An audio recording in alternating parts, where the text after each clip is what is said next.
uma saudação lá da igreja. Isso. Mas me fala aí. Prazer estar aqui, pastor Davi. Eu estava ouvindo no carro, né, o programa, e a gente estava aqui perto, falei, Fernando, vamos dar uma ida lá? Aí, Fernando, vamos sim. E aí nós estamos aqui para prestigiar, a intenção não era falar nada, era ficar ali só te ouvindo, porque o assunto, estava comentando com o Fernando, muito interessante, muito importante. Todos nós vamos prestar conta de nossas palavras, e o senhor frisou bem, as palavras ociosas, né? São aquelas palavras que às vezes saem de forma distraidamente. Muito bem.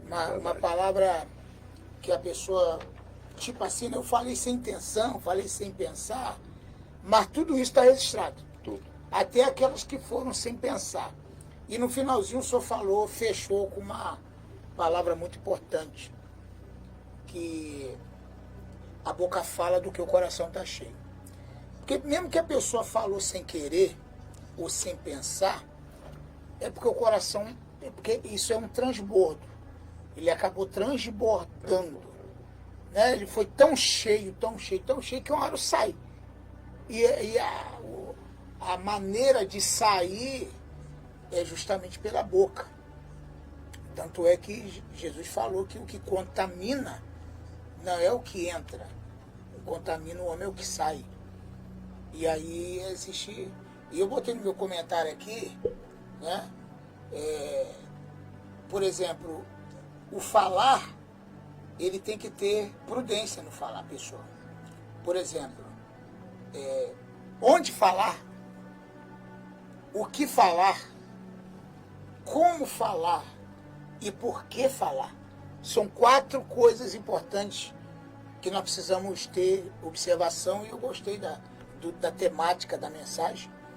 E onde falar? Aí nós pregamos naquele dia, né, na segunda-feira, na terça-feira, na igreja do pastor Marcos, falando sobre por que o povo de Deus é destruído. É verdade. Por que o povo de Deus sofre? A resposta está na própria palavra. A falta do conhecimento. A falta do conhecimento é a destruição. Então, por exemplo, se eu tenho algo para falar com o senhor, eu tenho que escolher onde eu vou falar. Onde? Qual é o local adequado? Qual é o local mais apropriado? Né? Tem gente que ele acaba com relacionamento, com casamento, com amizade, porque ele não escolhe lugar para falar. Ele fala em qualquer lugar. E ele ainda fala assim, eu sou muito sincero. E acha que ia ser uma virtude. Mas na verdade não é sinceridade, ele é sem educação mesmo. Porque ele fala, eu sou muito sincero com as minhas coisas. Comigo, se eu tiver de falar, eu falo mesmo. E ele vai se orgulhando desse tipo de atitude. Melhor seria que ele ficasse calado, né? Exatamente. Apóstolo São Paulo diz, melhor ouvir do que falar. Exatamente. Então, onde falar? O que falar? Escolher o que falar.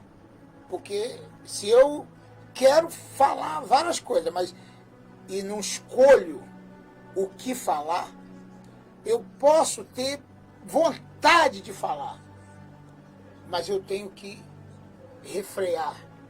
O apóstolo Tiago, ele fala que o homem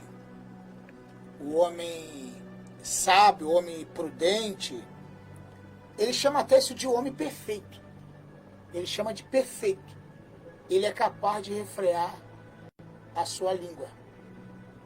Aí ele diz, meus amados irmãos, de uma mesma fonte não pode sair água doce e água amargosa. Com certeza.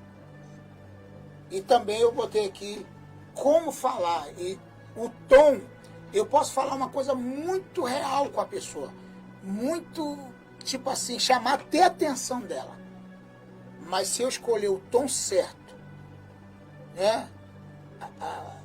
A maneira de falar certo, aquela palavra vai chegar melhor no ouvido, no coração da pessoa que eu estou conversando. Se eu chegar para ela e falar o que eu quero falar de qualquer maneira, ofendendo a pessoa, ofendendo o caráter da pessoa, a reação da pessoa, o senhor falou bem aqui, a gente veio ouvindo. Uma ação causa uma reação. Né? Ah, fulano não gostou do que eu falei. É claro, como que você falou? Né? Porque se alguém me chamar a minha atenção da maneira correta, eu vou até elogiar a pessoa. Obrigado por ter me chamado a atenção. Obrigado por você ter me alertado nisso, que eu não estava vendo por esse lado, mas você me orientou. Então eu quero te agradecer. Mas se a pessoa falar até sobre um erro meu de uma forma pejorativa, de uma forma ignorante, vai ser mais difícil eu aceitar. E, por último, se eu continuar, por que eu vou falar aquilo? Qual é o motivo? É da minha conta, né? Tem isso também. Porque tem coisa que você não tem legalidade para falar. Você não tem autoridade para falar.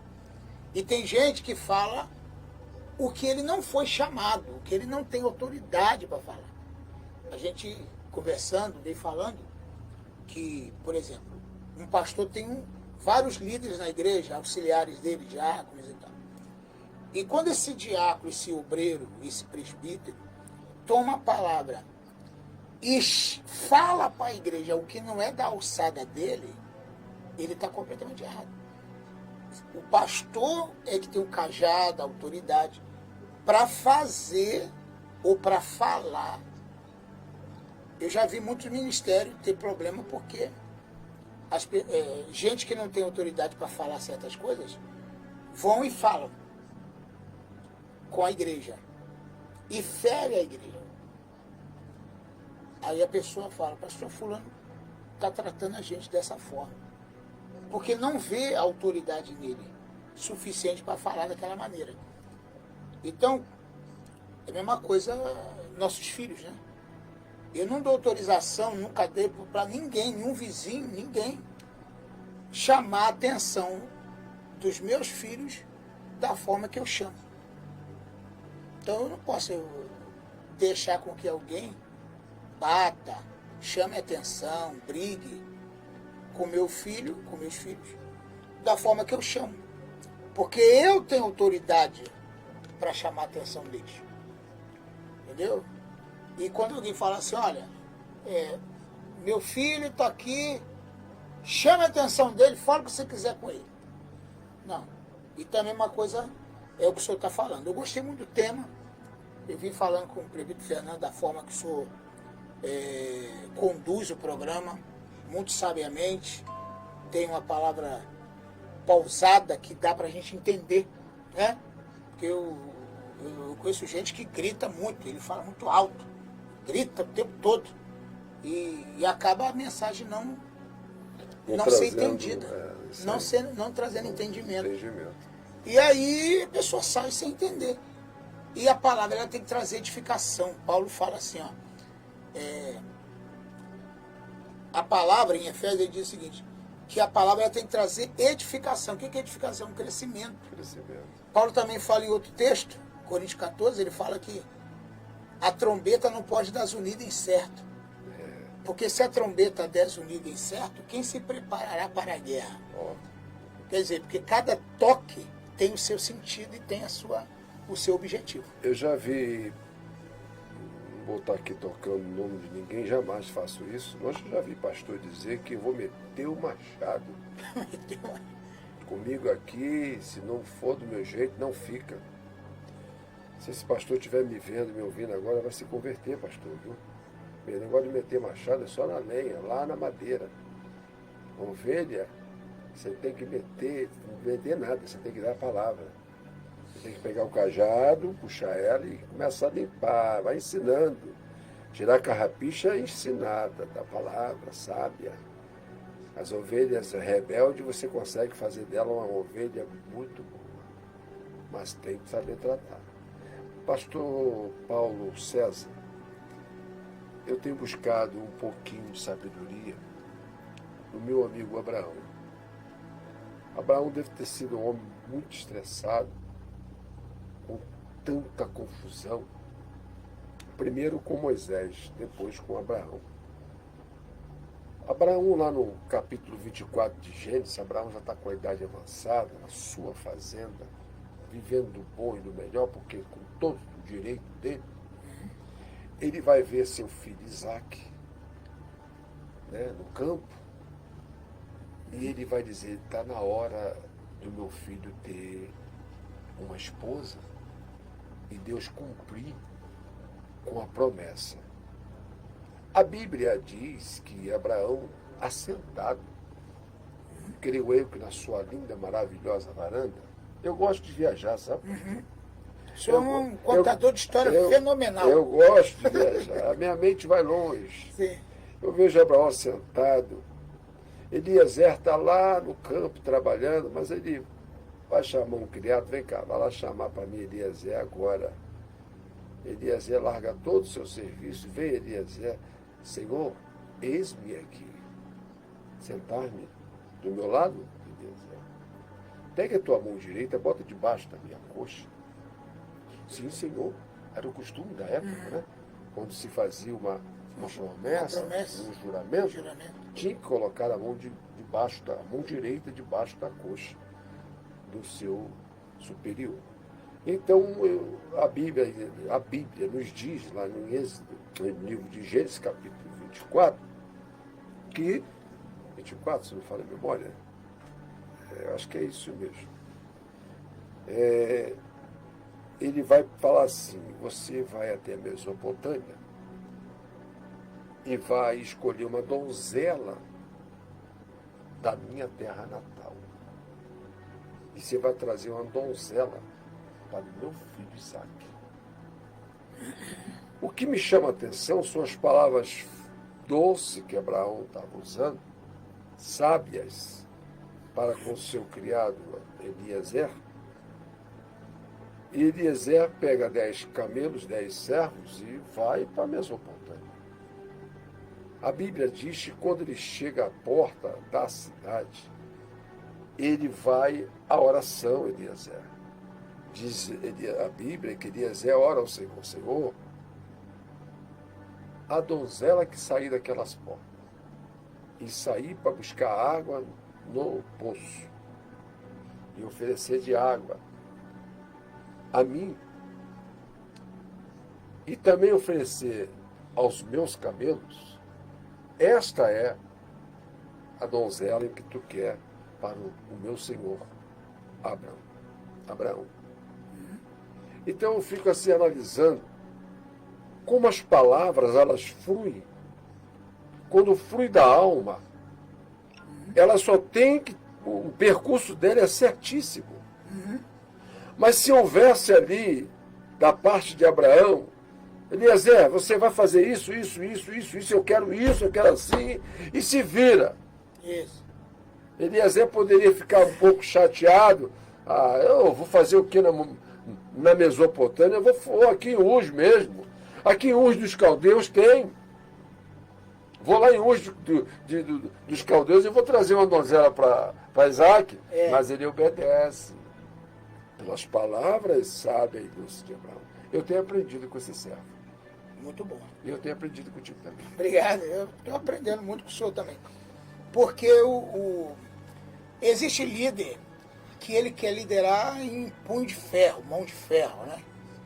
Comigo é assim, tem que me obedecer, porque eu sou o líder, eu sou o pastor, eu sou isso ou aquilo. A liderança, ela é conquistada e não imposta. O líder, ele não precisa liderar com punho de ferro.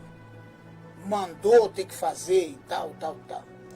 E o liderado também, ele não tem obrigação de aceitar coisas absurdas. Com certeza. Né? O líder, por sua vez, ele tem que ser sábio no seu comando e ele tem que ter equilíbrio na hora de ordenar. Porque tem gente que ele acha que na severidade dele, na arrogância dele, ele consegue conquistar a pessoa. Na verdade, não. Porque, na verdade, ele não está sendo um líder, ele está sendo um gerente. Nem o gestor hoje de empresas, nem os gerentes fazem isso. Com certeza. Hoje os gestores, os gerentes, eles têm cursos, né, de preparação para lidar com gente, lidar com pessoas. E lidar com pessoas é uma arte que pode ser aprendida. Certeza. É porque o que acontece é que tem gente que ele vem de uma criação muito severa e ele vem de uma denominação ou de uma igreja também muito severa e ele não foi fazer um curso, ele não foi se preparar para ser um líder. E, na verdade, o que ele está fazendo é só uma transferência.